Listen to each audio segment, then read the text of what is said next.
Well, hi YouTubers, hi, I'm back to 40 Years of Mills Boon. And have you ever read a Mills Boon book and thought human trafficking? Oh, yeah. Because you cannot read this one and not think human trafficking because it sounds like it. Okay, we'll read the blurb. Here we go. It's of the Orsini Brothers, okay?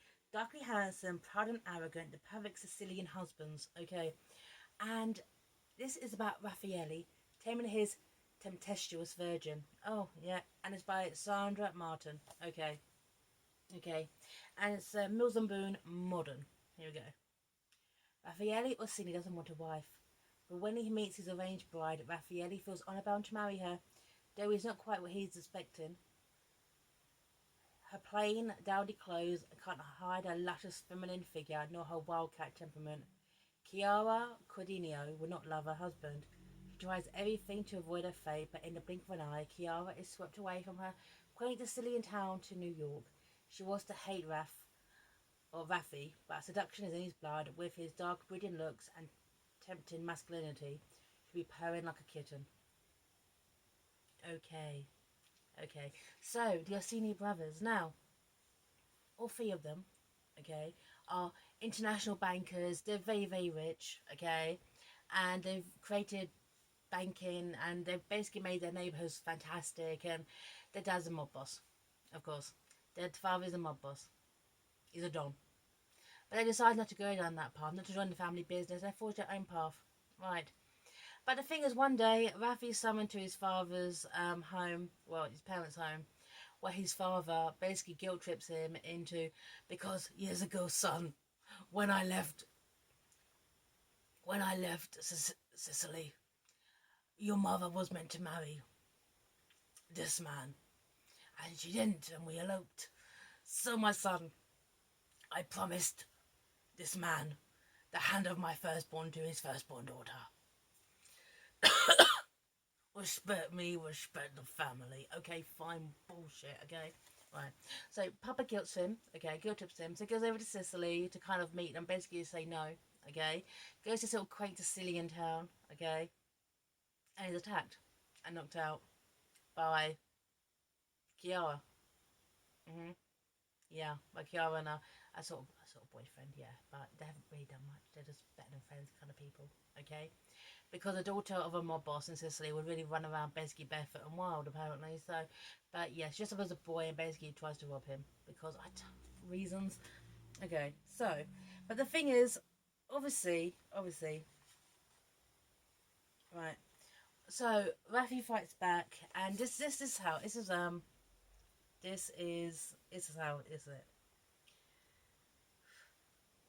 Who the hell did she think she was, and what was there for her to laugh about? She come at him, yes, but she was the one who lost the fight. Now she was out here in the middle of nowhere at the mercy of a man twice her size. A man who's angry as hell. hmm Right, right. It would take him less than a heartbeat to show her he was in charge, he was at his mercy. Only to cup that perfect face in his hand, put his mouth to her. She stopped looking at him, such disdain, such coldness, such rage. Okay, yeah. So, yeah, so that's the meet. That's how they meet, okay? You know, she's wild, and then again, she goes into how to become meek and submissive because she doesn't want to get married. Okay, well, she actually wants to marry a child of fame, but otherwise, if Raffi doesn't marry her, I'm just going to marry her to the pig farmer. No, that is literal, the pig farmer. Because Sicilian dons have pig farmers just kind of roving around. When you think of dons or mafia, we think of something a bit more sophisticated, okay, than the area that they're in, okay? I mean, for a mob boss, I think he's doing that great, you know, but, sorry, for family honour, he has to marry her, okay? He has to marry her, okay? And the thing is, when he actually says, Raffi says, I will marry her. Well, obviously, Kiara faints because she was not really expecting that. Okay, she's not really expecting that. It was like being trapped in a nightmare. One minute, Raffi was about to launch into her father's autoflowed verbal apology. The next, Chiara Cardino was lying as limp as laundry in his arms. Was she faking it? One was a first-class A actress, first a tough bandit, then a more Siciliana. When the truth was, he was anything but demure. A little while ago, she'd attacked him with the ferocity of a lioness. Then had been that sizzling flash of sexual heat. Sexual heat? What the hell? Sexual bloody heat. See what I mean? This is page 30, say 44. Okay?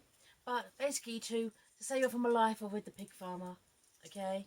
Save her life with a pig farmer. Raffi agrees to marry her, and get this, okay? Straight away, okay? Okay? Is she's on his private plane. They are flying back to New York. They are married. Get married very, very quickly. Okay, seems like they're in moments. So they get boom, and it's for the very past tense. Okay, there is no marriage in a moment. It's more like we just got married. Okay, she's on the plane heading back to New York, a private plane, and there is a mention of a visa. There's a mention of a passport. She has got married. She is in New York. You know, they're thinking, is she here illegally now? Is she an illegal immigrant? There's a mention, okay, of borders or customs or border control, because I think they have a bit of, you know, the easy argument she's been trafficked. I mean, if you're a journalist hearing this story, you think, my God, he's trafficked this woman. Yeah. Okay.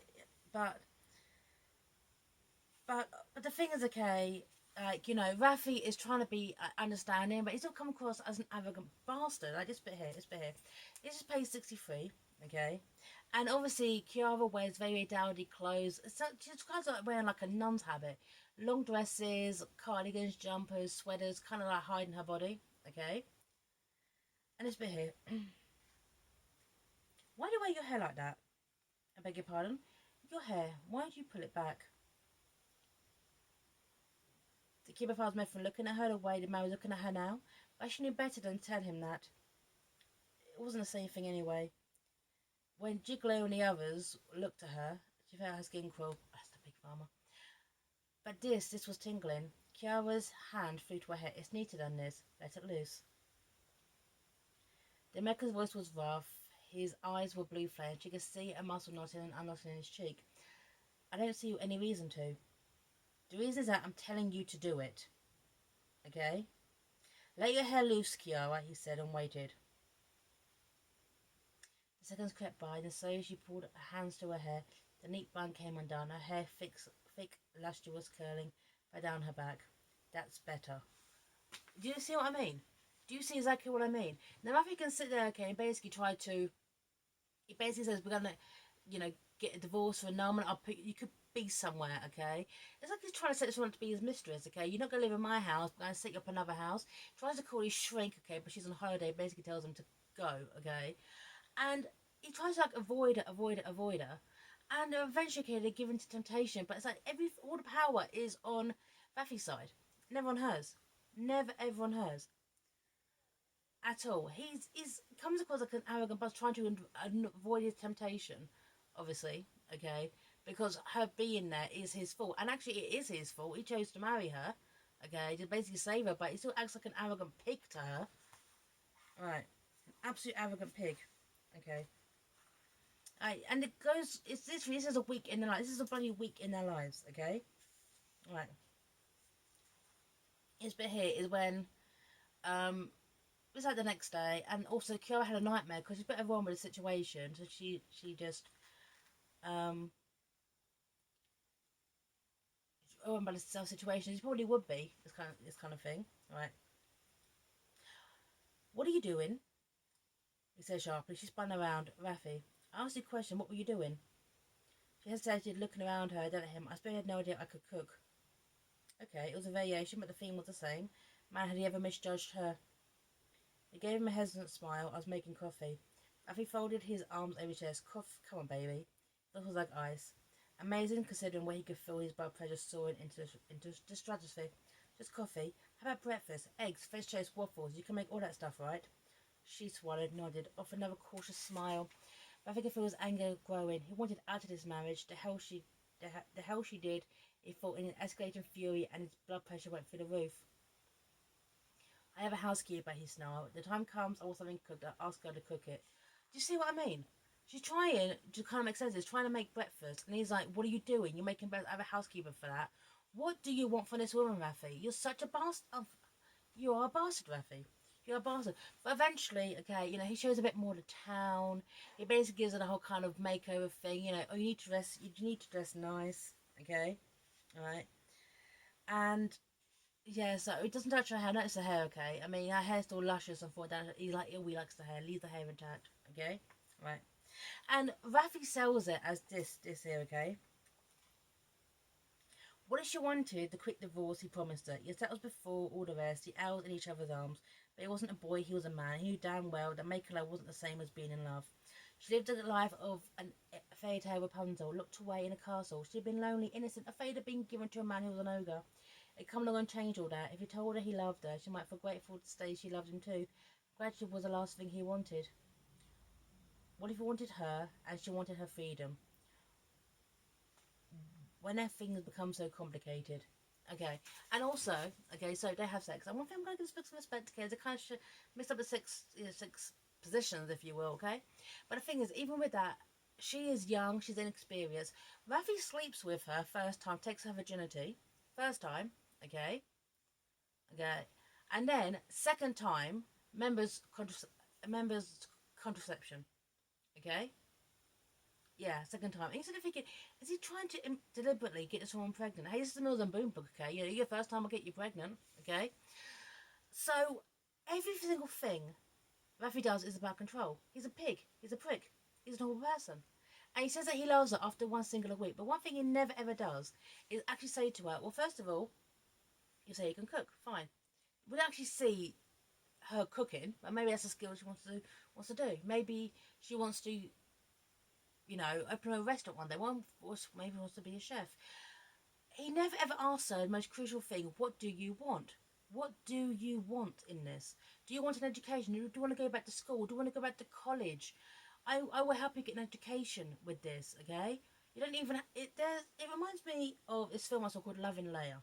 Okay, no, it's like the bad version of Love and Leia. Love and Leia is actually a very good film, where it's a Jewish couple. It's a levirate marriage, which means that the brother-in-law marries his brother's widow. It's called a levirate marriage.